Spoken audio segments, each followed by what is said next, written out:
forum qui s'appelle Art of Memory, à l'époque mnemotexis.org. Et en fait, c'est de là que j'ai vu que non seulement c'était possible de mémoriser des choses, mais que on pouvait le faire bien et rapidement. J'ai compris qu'il y avait des techniques justement, et j'ai commencé à les appliquer. Et du coup, quand on voit que ça marche et qu'on progresse, ben, on n'a pas envie d'arrêter. Les gens, en fait, ils sont toujours en train de me demander non, mais t'as fait quoi? T'as une bonne mémoire? Alors qu'une bonne ou mauvaise mémoire, c'est une question d'entraînement. Aujourd'hui, nous sommes en train de préparer une compétition qui aura lieu les 11 et 12 mars prochains sur Paris avec l'International Association of Memory qui valide l'ensemble de la préparation et des épreuves. Et nous aurons une vingtaine de compétiteurs français et européens, japonais également, qui participeront sur 10 épreuves qui seront à la fois des épreuves auditives, des épreuves avec les spoken numbers, des épreuves qui seront plus visuelles avec l'épreuve de visage et de nom, des épreuves qui seront sur des mémorisations de chiffres.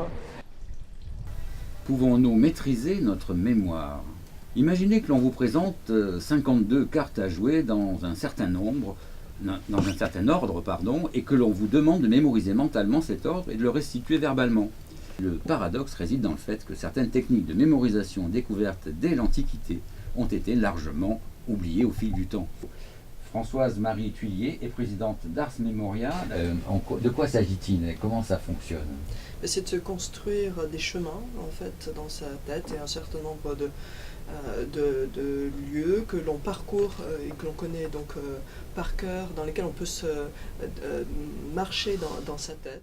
Les compétiteurs développent leur créativité en créant des parcours, en créant des systèmes qui leur permettent de mémoriser le plus rapidement possible, puisque un jeu de cartes aujourd'hui peut être mémorisé en 17 secondes par le champion du monde actuel de la spécialité Alex Mullen, qui est un jeune étudiant en médecine. Your 1 minute of mental preparation time starts now.